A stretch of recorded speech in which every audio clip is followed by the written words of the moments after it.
Tayo po ngayon ay nasa Caloocan sa Masjid Ibn Abbas. Sino po kasama natin? Ito kasama natin ngayon si Ustad Shahid Afiel, ang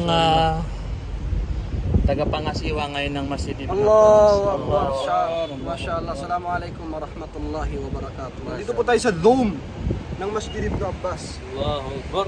Natatandaan niyo yung huling live ni Ustad Ahmad? Yung ba tungkol sa eclipse? Dito po yun eh. Nagmumuni-muni siya. Gusto niyang ipaunawa na yung mga photographer nung time na yun, mga tao, nagkakagulo sa red moon, parang blood moon, eclipse. So pinaunawa niya ang Islamically point of view ng eclipse. So yun, pinaliwanag niya rito. Nagsala kami nun. Natatandaan ko nung sala na yun, ilan ang imam namin doon? 3, 4 ang imam namin doon, kabilang si Ustad Omar. Wala siyang pinaimam kahit isa. Ginrab niya lahat yun, kinuha niya lahat. Yung eclipse na yun. At mararamdaman mo yung mahal nating Ustad, sobrang niyang sincere dun sa ginawa niyang mga dua, pagpanalangin kay Allah subhanahu wa ta'ala. At makalipas ng ilang araw, wallahi nawafat si Ustad. So, yun siguro yung matuturing na pinaka-last na the best na pag-iimam niya sa amin. Kasi bakit? Ang haba nung sala ng eclipse na yun, wala siyang binigay na isang slap sa mga imam natin. Sinolo niya yung reward, mashallah.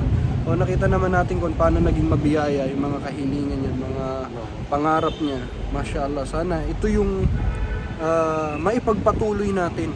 Hindi man natin may mahigitan yung ginagawa ng mahal nating Ustad. At least meron tayong babalikan kung paano magdawa. Paano ba mas makapagdawa ng medyo may kalidad? Hindi naman natin sinasabi na napakababa ng kalidad ng dawa natin, pero wag naman natin ipakita sa mga tao na ito yung pagpaparating ng Islam. Para ipakita natin sa tao na ang Islam may value rin.